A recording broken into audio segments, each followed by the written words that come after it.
Bapak Perconi. Silakan. Kita naikkan yang refnya lagi. Tuhanku percaya.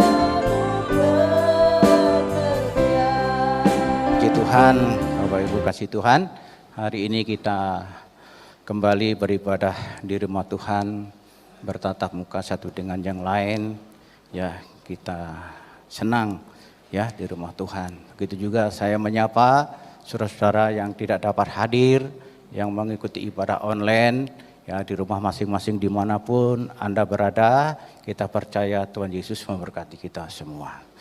Baiklah Bapak Ibu saudara sekalian, dalam ibadah kita hari ini, ya waktunya cukup pendek, jadi kita benar-benar mempergunakan sebaik mungkin, ya. Dalam khotbah saya hari ini, Bapak Ibu kasih Tuhan, saya beri judul Panggilan Hidup Orang Percaya, Bapak Ibu, ya. Jadi Bapak Ibu kasih Tuhan, sedikitnya minimal ya panggilan hidup orang percaya dipanggil Tuhan itu saya menyampaikannya ada 3 Bapak Ibu ya. Yang pertama, setiap orang percaya dipanggil Tuhan itu untuk keluar dari perbudakan dosa, keluar dari hidup kegelapan menuju terang yang ajaib, menjadi anak-anak Tuhan, ya. Di dalam 1 Petrus pasal 2 ayat 9 firman Tuhannya di situ, tetapi kamulah bangsa yang terpilih, imamat yang rajani, bangsa yang kudus, umat kepunyaan Allah sendiri, supaya kamu memberitakan perbuatan-perbuatan yang besar dari Dia yang telah memanggil kamu keluar dari kegelapan kepada terangnya yang ajaib. Ini panggilan pertama Bapak Ibu kasih Tuhan, ya. Lalu ada panggilan kedua Bapak Ibu kasih Tuhan, yaitu setiap orang dipanggil Tuhan untuk menjadi berkat dalam hidupnya, ya. 1 Petrus pasal 3 ayat 9, dan janganlah membalas kejahatan dengan kejahatan atau caci maki dengan caci maki, tetapi sebaliknya hendaklah kamu memberkati, karena untuk itulah kamu dipanggil, yaitu untuk memperoleh berkat. Ini panggilan kedua. Panggilan ketiga, yaitu kita itu sedang dipanggil Tuhan, ya, untuk berpulang ke rumah Bapa di surga, Bapak Ibu ya. Dalam Yohanes 14 ayat 3, dan apabila kamu telah pergi ke situ dan aku telah menyediakan tempat bagimu, aku akan datang kembali dan membawa kamu ke tempatku, supaya di tempat di mana aku berada, kamu pun berada. Ini panggilan ketiga. Jadi Bapak Ibu kasih Tuhan, hari ini yang akan kita bersama-sama membaca, merenungkan, ya, menggumuli firman Tuhan ini, yaitu di panggilan yang kedua Bapak Ibu, ya. 1 poin saja karena waktunya terbatas, ya, yaitu kita itu orang percaya dipanggil oleh Tuhan, ya, untuk menjalani hidup itu menjadi berkat Bapak Ibu, ya. Dan mari kita akan belajar bersama-sama apa kata Alkitab, ya, bukan apa kata hamba Tuhan, bukan kata pendeta, tapi sumbernya dari Alkitab Bapak Ibu, ya. Jadi Bapak Ibu kasih Tuhan, kita membaca di 1 Petrus pasal 3 ayat ke-9 Bapak Ibu ya. Dan janganlah membalas kejahatan dengan kejahatan atau caci maki dengan caci maki, tetapi sebaliknya hendaklah kamu memberkati. Karena untuk itulah kamu dipanggil, yaitu memperoleh berkat Bapak Ibu. Ya. Jadi memang ya dipanggil Tuhan menjadi umat orang percaya yang memberkati Bapak Ibu. Ya, itu memang tidak mudah Bapak Ibu ya. Hari ini kita akan belajar bersama-sama. Ya, kalau kita melihat contoh Tuhan Yesus pada waktu disalib, ya, mereka keadaan sakit menderita luar biasa. Ya, hanya beberapa jam lagi dia mati di atas kayu salib. Ya, dia bisa berdoa, ya, memberikan teladan, memberikan contoh dan melakukan. Bapa, ampunilah mereka karena mereka tidak tahu apa yang mereka perbuat. Itu yang Tuhan Yesus lakukan. Hidup memberkati bisa seperti itu Bapak Ibu. Bagaimana orang percaya, apakah bisa seperti itu? Bisa, ada seperti itu. Dalam Kisah Rasul, yaitu tentang Stefanus, ketika dilempari batu hampir mati Bapak Ibu ya. Dia bisa berkata, dia melihat ke atas, menengadah ke atas, dia melihat langit terbuka. Dan dia bisa berkata dalam doanya, Tuhan jangan tanggungkan dosa ini kepada mereka. Ya, dan terimalah rohku. Bisa begitu Bapak Ibu ya, menjadi berkat itu tidak mudah Bapak Ibu ya. Nah Bapak Ibu kasih Tuhan, hari ini kita akan belajar bersama-sama. Orang percaya dipanggil untuk menjadi berkat Bapak Ibu. Yaitu yang pertama, orang percaya dalam keadaan berlimpah-limpah harta kekayaannya. Ya, ini kata Alkitab ya. Dalam Lukas pasal 18 ayat 18 sampai 23 di situ. Saya bacakan Lukas 18 ayat 18 sampai 23. Ada seorang pemimpin bertanya kepada Yesus, katanya, "Guru yang baik, apa yang harus aku perbuat untuk memperoleh hidup yang kekal?" Jawab Yesus, "Mengapa kau katakan aku baik? Tak seorang pun baik selain daripada Allah saja. Engkau tentu mengetahui segala perintah Allah. Jangan berzina, jangan membunuh, jangan mencuri, jangan mengucap saksi dusta, hormatilah ayah dan ibumu." Kata orang itu, "Semuanya itu telah kuturuti sejak masa mudaku." Mendengar itu Yesus berkata kepadanya, "Masih tinggal satu lagi yang harus kau lakukan. Jualah segala yang kau miliki dan bagikanlah kepada orang-orang miskin, maka engkau akan beroleh harta di sorga. Kemudian datanglah kemari dan ikutlah aku." Ketika orang itu mendengar perkataan itu, ia menjadi sangat sedih sebab ia sangat kaya Bapak Ibu. Ya. Bapak Ibu kasih Tuhan, kalau kita melihat di sini ternyata Tuhan memanggil anak muda, orang yang sangat kaya ini ya untuk menjadi berkat. Ya. Dia sudah melakukan perintah Tuhan. Ya. Tidak berzina, tidak membunuh, tidak mencuri, tidak mengucap saksi dusta, menghormati orang tua dan lain sebagainya. Tetapi Tuhan mengatakan, kamu jual hartamu. Ya. Bagi-bagikanlah kepada orang miskin dan ikutlah aku. Bapak Ibu, ya, memang saat itu Bapak Ibu, bangsa Israel dalam keadaan sangat miskin sekali. Tidak memiliki apa-apa, menjadi bangsa miskin, bangsa diperbudak, bangsa dijajah oleh pemerintahan Romawi. Bapak Ibu kasih Tuhan, ya, sangat keadaannya sangat menderita, sangat miskin, sangat melarat. Ya, untuk itulah dipanggillah orang kaya yang muda ini untuk hidup menjadi berkat dan dia ternyata gagal di situ. Ya, tidak bisa memenuhi panggilan Tuhan, hidup menjadi berkat, dia kecewa dan pergi meninggalkan Tuhan. Padahal Tuhan Yesus yang berfirman, yang berkata-kata, yang memberikan petunjuk dan perintah, jualah, nanti Tuhan juga memberkati kamu. Ya, dikatakan nanti ya kamu beroleh harta di sorga. Ya, Bapak Ibu kasih Tuhan, kalau kita melihat contoh misalnya di Lukas 19, sebelahnya itu tentang Sakeus. Sakeus juga dikatakan orang kaya dan sangat kaya. Dia bekerja sebagai pemungut cukai, pemungut pajak kepada pemerintah Romawi. Dia sukses, berhasil dan sangat kaya.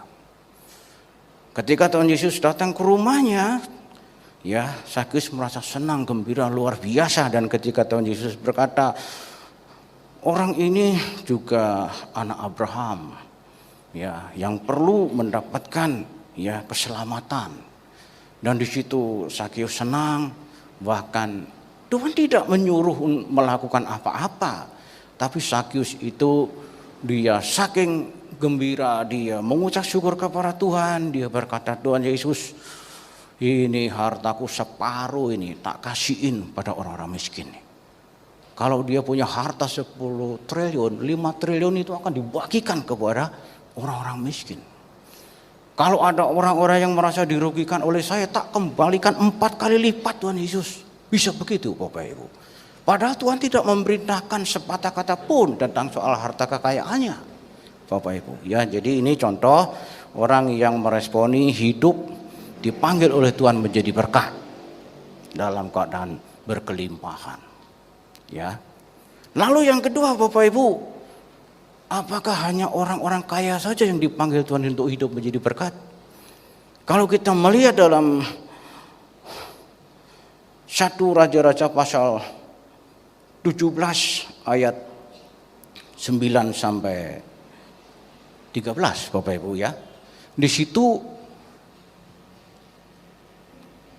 orang miskin pun juga dipanggil oleh Tuhan menjadi berkat Bapak Ibu. Ya. Jadi dikatakan 1 Raja-Raja 17 ayat ke-9, bersiaplah, pergilah ke Sarfat yang termasuk wilayah Sidon dan diamlah di sana. Ketahuilah aku telah memerintahkan seorang janda untuk memberi engkau makan. Dan sesudah itu ia bersiap lalu pergi ke Sarfat. Setelah ia sampai ke pintu gerbang kota itu, tampaklah di sana seorang janda sedang mengumpulkan kayu api. Ia berseru kepada perempuan itu, katanya, cobalah ambil bagiku sedikit air dalam kendi supaya aku minum. Ketika perempuan itu pergi mengambilnya, ia berseru lagi, cobalah ambil juga bagiku sepotong roti. Ya, dan seterusnya Bapak Ibu. Ya, kalau kita baca seterusnya Bapak Ibu ini kasih Tuhan, ternyata perempuan janda di Sarfat ini, dia menyampaikan di ayat-ayat berikutnya, dia hanya memiliki segenggam tepung dan minyak dalam buli-buli. Ya. Ketika Nabi Elia berkata, aku minta roti, dia hanya memberikan balasan, ini aku hanya punya segenggam tepung dan ada minyak dalam bule-bule. Tepung itu akan dimasak jadi roti. Dikatakan di situ, itu roti itu aku makan, aku dan anakku, besok kami mati Bapak Ibu. Artinya besok itu udah gak ada lagi, mati kami, aku dan anakku mati Bapak Ibu. Benar-benar Bapak Ibu kasih Tuhan, tidak mudah ya melakukan perintah firman Tuhan. Ya, ketika Elia berkata, aku minta roti, janda itu berkata, besok aku dan anakku setelah makan roti yang dimasak hari ini udah gak ada, mati. Lalu apa kata Elia? Sekarang kamu pulang mengut kayu. Kamu pulang. Kamu masak itu tepung dengan minyak itu. Kalau sudah jadi roti kasih aku dulu. Wah, itu lebih parah lagi Bapak Ibu. Ya, waduh. Sudah tahu besok kami mati. Nabi ini berkata, kasih aku dulu. Bukan kasih anakmu, bukan. Aku dulu. Gimana kalau kita Bapak Ibu? Bisa nggak kayak gitu? Berat Bapak Ibu. Bapak Ibu punya uang 100.000. Ada pengemis, bisa tak kasih 5.000, 2.000. Tapi masalahnya bukan 100.000. Kalau uang Bapak Ibu tinggal 5.000, bisa nggak ngasih pengemis tuh? Bukan perkara mudah Bapak Ibu itu. Ya, berat Bapak Ibu kasih Tuhan. Dan ternyata janda di Sarfat itu melakukan. Buat roti sudah jadi, nih kau makan. Makan Bapak Ibu. Setelah itu dia ada roti yang ada lebih, kasih anaknya sama dia, makan. Bapak Ibu kasih Tuhan. Janda Sarfat itu tahu nggak dia seorang nabi? Nggak tahu Bapak Ibu. Siapa itu bapak-bapak tua ke sini? Nggak tahu. Kalau itu seorang nabi nggak tahu Bapak Ibu kasih Tuhan. Ya, Alkitab mencatat selanjutnya apa Bapak Ibu? Setelah itu Bapak Ibu, Nabi Elia itu diberi tempat tinggal di janda Sarfat itu. Sudah dikasih makan, kasih minum, udah kamu tinggal di sini saja di rumahnya. Berapa lama Bapak Ibu? Dalam Yakobus pasal 5 ayat 17 itu lamanya 3 tahun 6 bulan Bapak Ibu. 3 tahun setengah. Nabi Elia dipelihara Tuhan, makan minum di rumah janda dan tinggal di situ. Dan janda Sarfat dengan anaknya tidak tahu itu seorang nabi, Bapak Ibu.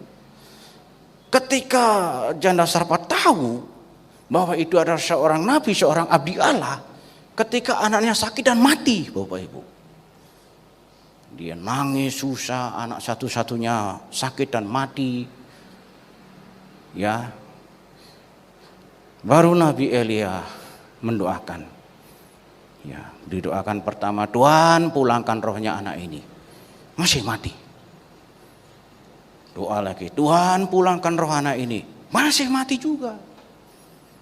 Tuhan pulangkan rohnya anak ini. Baru melek matanya. Badannya panas dan hidup. Baru di situ janda Sarfat tahu, waduh. Selama ini bertahun-tahun ini ternyata abdi Allah ini. Benar dia omongannya itu. Ya, tepung segenggam minyak dalam bule-bule tidak pernah akan berkurang. Bapak Ibu, panggilan hidup orang percaya menjadi berkat. Baik itu orang kaya maupun orang miskin, semua dipanggil Tuhan tanpa kecuali menjadi berkat Bapak Ibu. Ya. Nah, kalau Bapak Ibu melihat kisah janda di Sarfat ini krisis di muka bumi, Bapak Ibu. Bukan hanya terjadi di Israel atau di tanah Sidon, bukan. Bapak Ibu membaca di situ ternyata 3 tahun setengah itu langit tidak menurunkan hujan dan embun. Sungai-sungai pada mati kering kerontang di mana-mana. Krisis hebat melanda dunia. Karena janda Sarfat ini taat Bapak Ibu kasih Tuhan. Di tengah-tengah krisis itu, apakah dia kena imbasnya? No. Bapak Ibu kasih Tuhan. Janda Sarfat dan anaknya krisis boleh terjadi. Sampai 3 tahun 6 bulan dia tidak kena imbasnya. Kenapa Bapak Ibu? Karena dia melakukan mentaati firman Tuhan. Bapak Ibu kasih Tuhan. Ya. Pertanyaannya Bapak Ibu. Kalau sampai janda Sarfat Nabi Elia ini, aku minta roti. Udah kasih tahu. besok aku mati sama anakku nggak ada lagi. Masih minta-minta aja. Kalau sampai nggak dikasih Bapak Ibu, apa kira-kira yang terjadi? Mati Bapak Ibu. Mujizat tidak akan terjadi. Allah tidak akan mengadakan mujizat yang dahsyat luar biasa Bapak Ibu. Ini pergumulan Bapak Ibu. Bagi orang percaya, hidup menjadi berkat itu tidak mudah. Tetapi mau tidak mau kita harus mau belajar. Di tengah-tengah Bapak Ibu kasih Tuhan hidup menjadi berkat. Kalau Bapak Ibu belajar tentang riwayat janda sarpat ini, Bapak Ibu akan tahu dia sekali memberi makan kepada Nabi Elia berapa kali lipat? 3 tahun 6 bulan. Kalau dijadikan hari Bapak Ibu, setahun itu 365 hari dikalikan 3, sudah lebih dari 1000 hari. Tuhan menyediakan berkat bukan 10 kali lipat, bukan 100 kali lipat, 1000 lebih. Bapak Ibu kasih Tuhan, luar biasa itu. Bapak Ibu, ya. Jadi orang percaya yang menjadi berkat, di belakangnya Tuhan mendukung, Tuhan menopang. Ada banyak cara yang Tuhan lakukan. Ajaib. Tepung minyak tidak pernah berkurang. Ajaib Bapak Ibu. Ini panggilan walaupun dalam keadaan miskin dipanggil Tuhan. Terus yang ketiga Bapak Ibu kasih Tuhan, panggilan hidup orang percaya dalam keadaan susah. Dalam keadaan berkelimpahan, sangat kaya, dalam keadaan miskin, sekarang dalam keadaan kesusahan Bapak Ibu. Ya, kalau kita baca dalam Kejadian pasal 22 ayat 18, oleh keturunanmu lah semua bangsa di bumi akan mendapat berkat karena engkau mendengarkan firman-Ku. Ya. Keluaran 12 ayat 41. Lamanya orang Israel diam di Mesir adalah 430 tahun. Ya. Ayat 41, sesudah lewat 430 tahun, tepat pada hari itu juga keluarlah segala pasukan Tuhan dari Mesir. Lalu Yeremia 29 ayat 10, sebab beginilah firman Tuhan, apabila telah genap 70 tahun bagi Babel, barulah aku memperhatikan kamu. Aku akan menepati janjiku itu kepadamu dengan mengembalikan kamu ke tempat ini. Bapak Ibu kasih Tuhan. Ya, jadi di sini Bapak Ibu, kalau kita melihat kesusahan keturunan Abraham itu diperbudak di negeri Mesir 430 tahun. Ya, aniaya hebat, anak-anak bayi dilempar ke sungai Nil. Lalu bangsa Israel pernah mengalami diperbudak oleh bangsa Babel 70 tahun, dipulangin lagi oleh Tuhan.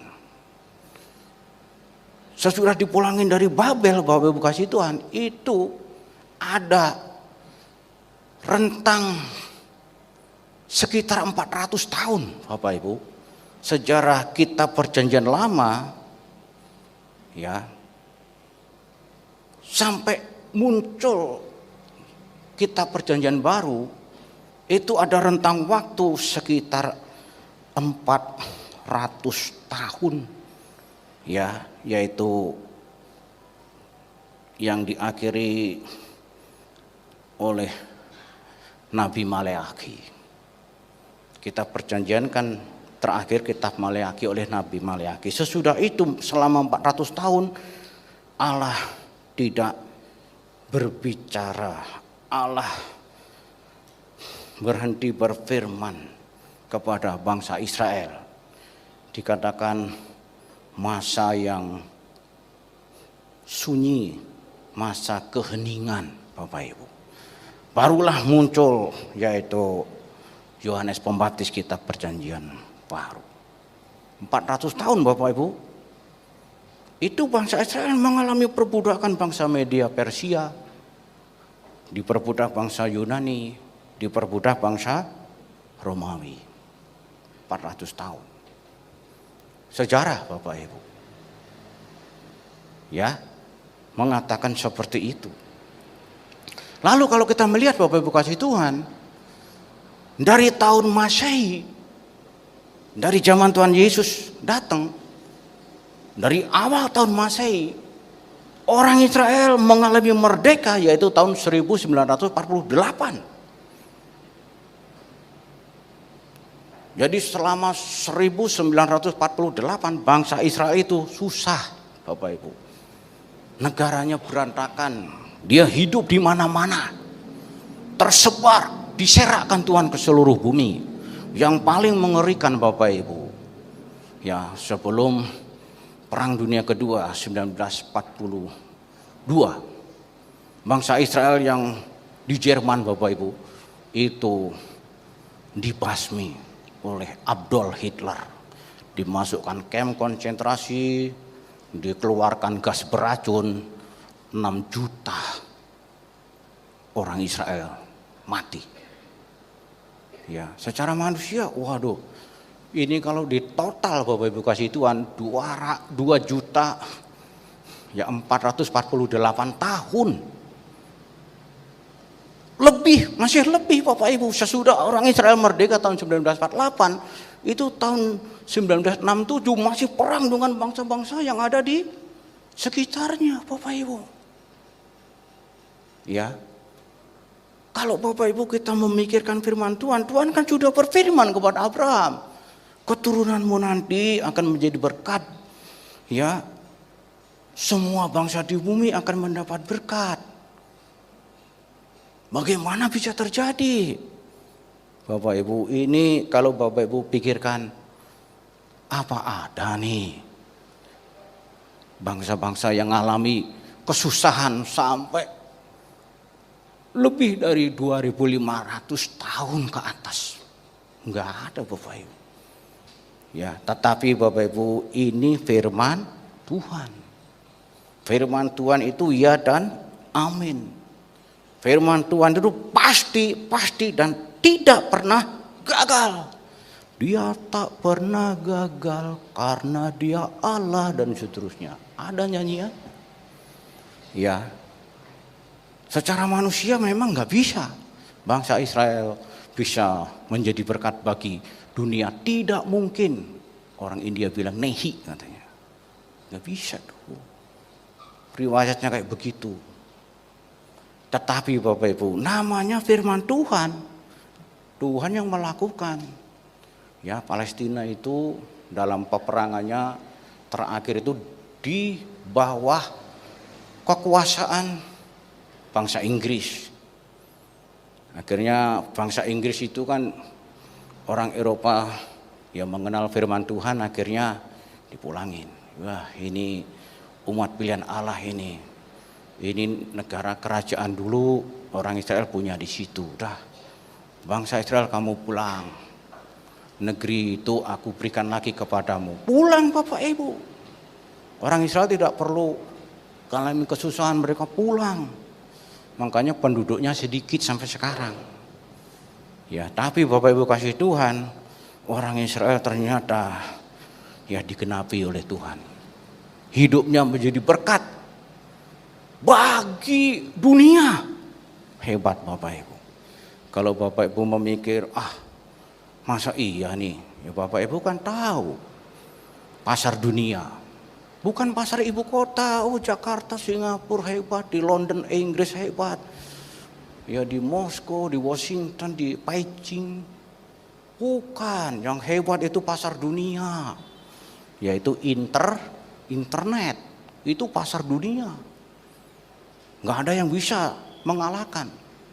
Yang paling hebat pasar dunia. Internet. Itu dimiliki oleh keturunan Abraham ini, Sergey Brin sama Larry Speak.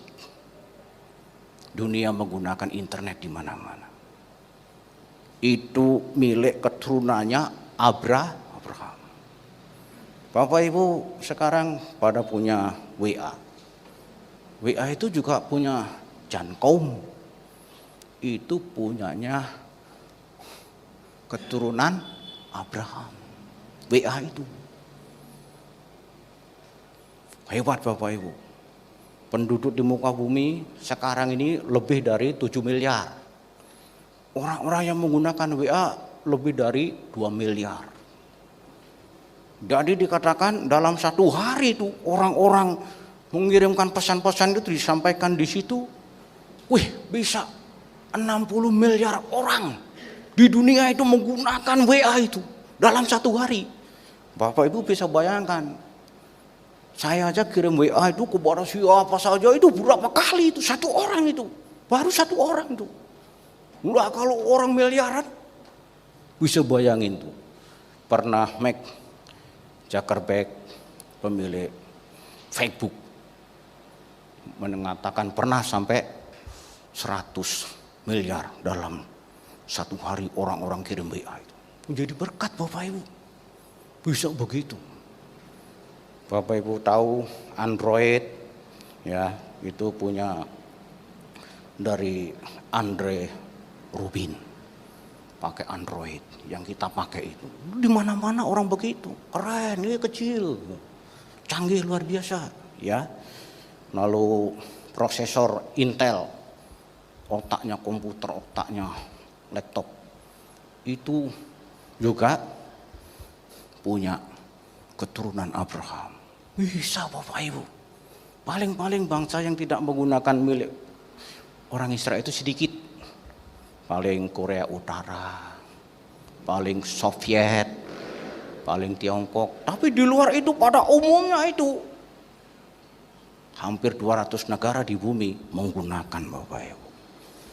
Kurang apa bangsa Yahudi bagi dunia ini? Dan berikut ini adalah 5 fenomen Yahudi yang telah mengubah dunia. Zaman sekarang belum punya Android, apa kata dunia? Oke, berikut ini adalah Andy Rubin, pendiri Android. Andy Rubin atau dengan nama panjang Andre E. Rubin adalah pendiri dan mantan CEO Danger Inc. dan Android Inc. Ia sebelumnya menjabat sebagai wakil presiden di senior konten telepon genggam dan digital di Google sampai pada Maret 2013. Ia mengawasi dan pengembangan Android, sebuah sistem operasi sumber terbuka untuk telepon pintar. Rubin memegang 4 paten untuk hasil temuannya yang diyakini bernilai 100 juta US dollar. Rubin adalah seorang Yahudi yang dibesarkan di Chapagua, New York. Mark Zuckerberg adalah penemu Facebook. Mungkin kalian tidak asing lagi dengan namanya Facebook. Berikut ini adalah penemunya yang bernama Mark Elias Zuckerberg. Dia lahir pada 14 Mei tahun 1984. Adalah seorang pemrograman komputer dan pengusaha internet. Ia dikenal karena menciptakan situs jaring sosial Facebook bersama temannya, yang dengan itu ia menjadi pejabat eksekutif dan presiden. Bill Gates, pendiri Microsoft. Bill Gates, dia lahir di Seattle, Washington, 28 Oktober tahun 1955. Adalah seorang tokoh bisnis, investor, filantropis, penulis asal Amerika Serikat, serta mantan CEO yang saat ini ia menjabat sebagai ketua Microsoft, perusahaan perangkat lunak yang ia dirikan bersama dengan Paul Allen. Ia menduduki peringkat tetap di antara orang-orang terkaya di dunia dan menempati peringkat pertama sejak tahun 1995 hingga tahun 2009. Selama karirnya di Microsoft, Bill Gates pernah menjabat sebagai CEO dan kepala arsitek perangkat lunak dan masih menjadi pemegang saham perorangan terbesar dengan lebih dari 8% saham umum perusahaan. Bill Gates merupakan keturunan Yahudi, bangsa Inggris, Jerman, serta Skot Irlandia. Andre Grove adalah pendiri dan kepala Intel. Perusahaan ini memproduksi mikroprosesor yang dipasang dalam hampir 90% komputer pribadi PC sedunia. Mikroprosesor yang diproduksi Intel bahkan ikut meningkatkan pertumbuhan ekonomi Amerika Serikat setinggi 30%. Lelaki berdarah Yahudi ini lahir di Budapest, Hungaria, dan Sergey Brin, penemu Google. Siapa yang tidak tahu Google? Semua orang di pelosok penjuru dunia yang pernah menggunakan internet pasti tahu Google. Bahkan apabila kita memiliki pertanyaan yang susah dijawab, kita pasti akan mencarinya di Google. Memang Google telah merasuk ke dalam sendi kehidupan kita. Tahukah Anda siapakah di balik suksesnya Google? Dialah Sergey Brin dan Lawrence Larry Fink. Apabila kita menyimak cerita sukses dua orang tersebut, memang sangat inspiratif dan fenomenal. Hanya dalam kurun waktu 10 tahun, mereka bisa menempati posisi 5 besar warga terkaya di Amerika Serikat dan menjadi top 30 orang terkaya di dunia. Jadi Bapak Ibu kasih Tuhan, hidup menjadi berkat ya ternyata luas artinya. Bisa berupa memberikan makanan, minuman, memberikan tempat tinggal seperti janda di Sarfat. Seperti orang Israel bisa menggunakan ilmu pengetahuan yang menjadi berkat bagi banyak orang. Menjadi berkat bisa ya dengan apa yang kita miliki, harta benda kita. Bisa perhatian, bisa nasihat kita Bapak Ibu menjadi berkat bagi banyak orang. Itu Bapak Ibu kasih Tuhan, kita dipanggil oleh Tuhan untuk menjadi berkat. Dan di situ Bapak Ibu kasih Tuhan, Tuhan menyediakan berkat bagi kita. Ya. Seperti janda Sarfat Bapak Ibu. Tuhan menyediakan berkat. Ya. Terkadang Bapak Ibu memang pergumulan ya, bagaimana hidup menjadi berkat ini tidak mudah ya, tetapi dengan kita mengerti kebenaran firman Tuhan, mari kita belajar melakukan sebisa-bisanya Bapak Ibu. Ya, memang tidak mudah apalagi krisis pandemi COVID-19 ini krisis sudah mendunia. Tidak mudah, kesulitan di mana-mana kita menjadi berkat, tidak mudah Bapak Ibu. Saya sendiri juga, saya sudah banyak persiapan-persiapan. Termasuk ini, saya pun juga, gak enak Tuhan menyampaikan ini. Nanti pandangan jemaat, wah jangan-jangan ada maksud-maksud terselubung. Ada maksud-maksud tertentu orang bilang. Ternyata gerakan itu kuat, ya sudah ini saja. Ya, karena Tuhan bermaksud di tengah-tengah orang percaya dunia menghadapi krisis global, menghadapi kesulitan hebat melanda dunia. Pelajaran rohani penting berharga, memberikan pencerahan arahan kepada kita untuk menjadi berkat, dan di situ Tuhan akan memberkati kita. Ya. Amin buat firman Tuhan. Mari kita berdoa. Saudara-saudara kekasih Tuhan Yesus, jangan sia-siakan hidup ini. Masih ada kesempatan kita untuk menjadi berkat.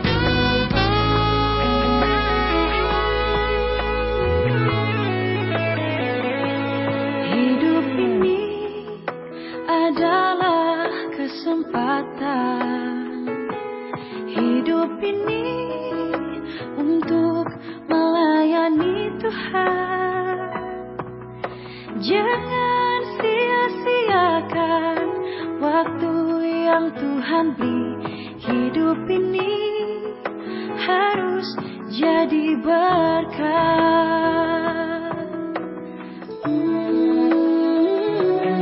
Hidup ini adalah kesempatan. Hidup ini untuk melayani Tuhan. Jangan sia-siakan waktu yang Tuhan beri. Hidup ini harus jadi berkat.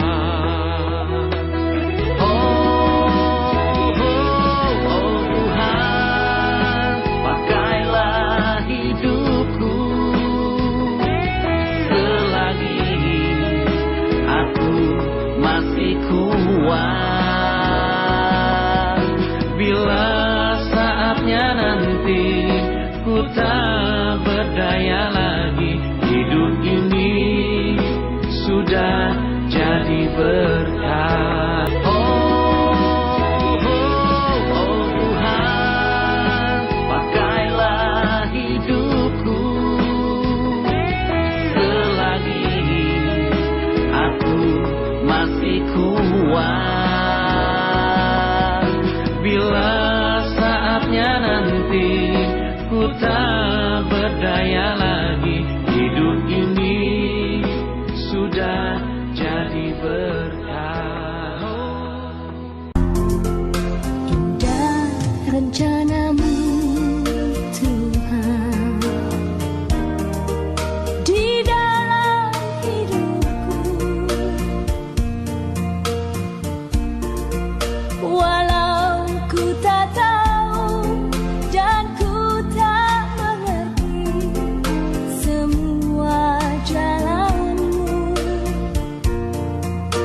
Dulu ku tak tahu Tuhan, berat ku rasakan,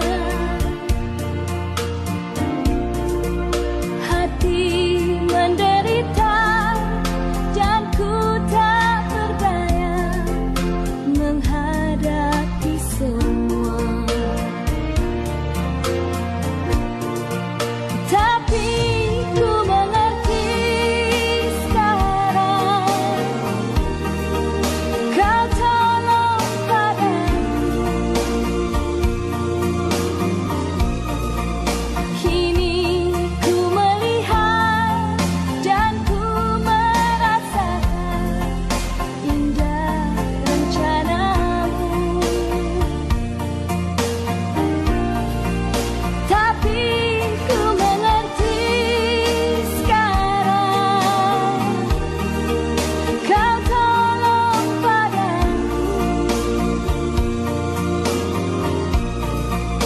Kini ku melihat dan ku merasakan indah rencanamu.